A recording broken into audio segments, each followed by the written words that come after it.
Good morning all. So here is the solution of the question.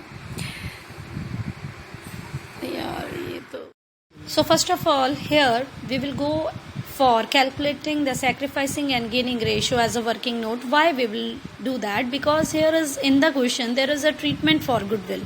So this is the old ratio for PQR and this is the new ratio of PQR. So sacrificing ratio here is old ratio minus new ratio. This is for P, Q and R. So fraction here is negative, जिसको कि हमने standard form में convert कर लिया -1/10. That means this is gaining ratio. By mistake I had written over there sacrificing.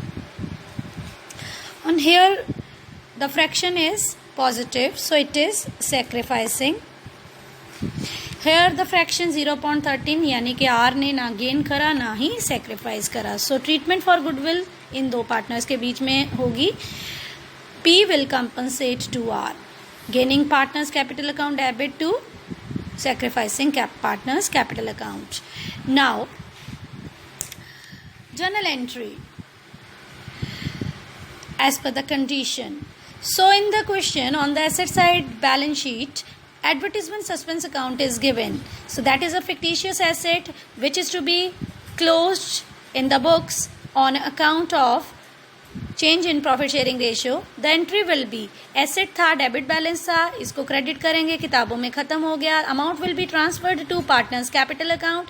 Piece capital, Q's capital, R's capital to advertisement suspense account, किताबों में खत्म हो गया. रेशियो कौन सी फॉलो करी जाएगी? The old one ratio. मैंने यहाँ नरेशन नहीं लिखा. What will be the narration? ये now I hope you all are expert. That means advertisement suspense account is to be transferred to partners capital account as per old ratio. Now investment fluctuation reserve is given in the question. That is investment fluctuation reserve on the liability side 45,000. तो investment में जो fall आया, this is the book value, this is the market value. Investment में जो गिरावट आई उसके price में that is 15,000 to investment. Investment asset है, डेबिट बैलेंस, उसकी वैल्यू कम हुई तो किताबों में वैल्यू को कम करेंगे. To investment 50,000. तो जितना लॉस हुआ इन्वेस्टमेंट पे वो अमाउंट रिजर्व से कम है. तो 45 में से 15 हमने माइनस कर दिया. अब कितना पैसा बचा? 30,000.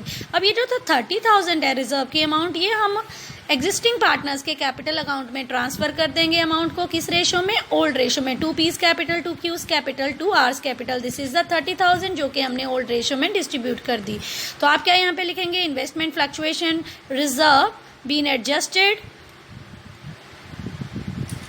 Third, workman compensation reserve. मैंने क्वेश्चन जब एक्सप्लेन करा आपको समझाया था. Workman compensation reserve given in the question 60,000. पर क्वेश्चन की कंडीशन क्या है? जो क्लेम है वो 1 लाख है.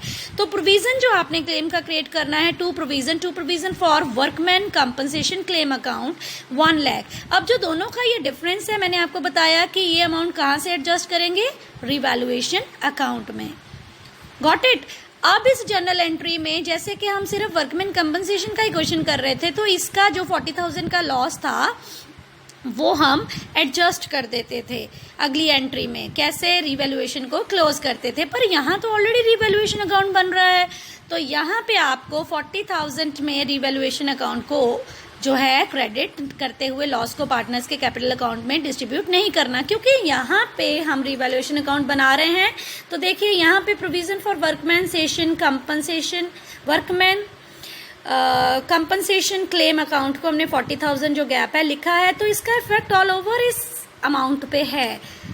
राइट? तो जब क्वेश्चन में ऐसे गिवन है तब आपने ऐसे करना है. जब सिर्फ वर्कमैन कंपनसेशन रिजर्व के रिगार्डिंग जर्नल एंट्री पास कराने को क्वेश्चन हमने सॉल्व करा था, उस केस में जो ये 40,000 है वो रिवैल्यूएशन अकाउंट की ये वाली 40,000 के लॉस को हम नेक्स्ट एंट्री में एडजस्ट करते थे, पर इस पूरे क्वेश्चन में नहीं करेंगे.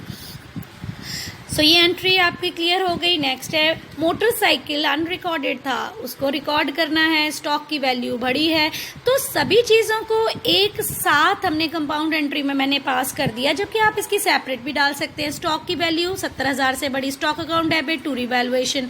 मोटरसाइकिल अनरिकॉर्डेड है, रिकॉर्ड कर दीजिए. किताबों में एसेट की वैल्यू बढ़ी, motorcycle account debit 30,000 to revaluation. Outstanding expense जो है किताबों में आपने खत्म करना है उनको, क्योंकि उन्होंने लिखा था, this liability will not be paid any more, तो आउटस्टैंडिंग एक्सपेंस अकाउंट डेबिट होना था. तो in spite of passing various different entries, I had passed a compound entry.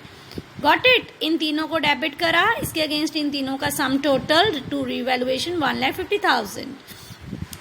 Now revaluation account debit to provision for doubtful debt. 5% आपने provision create करना है. This is liability. इस account को आप credit करेंगे 60,000. Now revaluation account debit to 20,000 to. यहाँ मैंने cash लिखा है, कैश नहीं आएगा क्योंकि आपके पास बैलेंस शीट में सिर्फ बैंक का ही बैलेंस है. Revaluation account debit to bank, क्योंकि ऑडिटर को आपने पेमेंट करी है तो फर्म का जो बैंक बैलेंस है वो कम हुआ है, तो एसेट को आपने कम करना है 20,000 से. Revaluation account debit to 20,000. Narration में क्या लिखेंगे? Auditor has been paid. Next year is आपने रिवैल्यूएशन की बैलेंसिंग कर ली. तो इस एंट्री को पास करने से पहले मैं ये एंट्री डिस्कस करना पसंद करूंगी. Profit P's capital account debit to Q's capital account. Adjustment of goodwill is there and for that which ratio you had followed? SR. ये जो हमने अमाउंट हमने कैलकुलेट करी थी. आपके पास फर्म की गुडविल कितनी है? गुडविल कितनी है आपके पास? 1 लाख. तो दिस इज फर्म्स. P ने Q को देना है, तो कितने परसेंट देना है? 1,10,000 इंटू 100. तो इस तरीके से हमने क्या कैलकुलेट करा? 10,000 एक पार्टनर दूसरे पार्टनर के फेवर में सरेंडर करेगा. तो हमारी एंट्री क्या बनी? Piece capital account debit. क्यों? क्योंकि P is a gaining partner. So piece capital account debit to Q's capital account debit adjustment of goodwill in SR ratio. Now this is the last entry. इस entry को discuss करने से पहले हम revaluation account बनाएंगे, जो कि question की कंडीशन में है कि बनाया जाए. तो हमने ये जो सारी एंट्रीज पास करी है इसको रिवैल्यूएशन में ट्रांसफर करा. तो पहले देखिए, मोटर कार अनरिकॉर्डेड था 30,000, डेबिट करेंगे. आउटस्टैंडिंग एक्सपेंसेस किताबों में खत्म करेंगे. स्टॉक की वैल्यू बढ़ी है तो क्रेडिट साइड पे.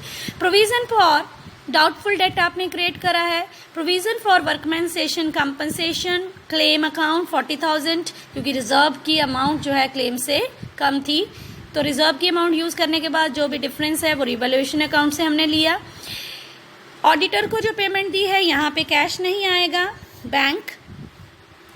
नाउ इसको हमने बैलेंस करा, इधर लिखा. ये बैलेंसिंग फिगर 39,000 आया. तो दिस इज द प्रॉफिट, क्योंकि क्रेडिट साइड जब डेबिट साइड से बड़ी होती है. Resultant figure is profit on revaluation transfer to partners capital account. Which ratio? Old ratio.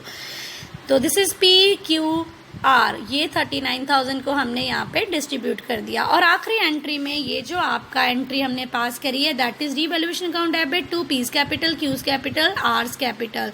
This is a profit which has been distributed among partner by transferring the amount to their capital account. That's all about this question.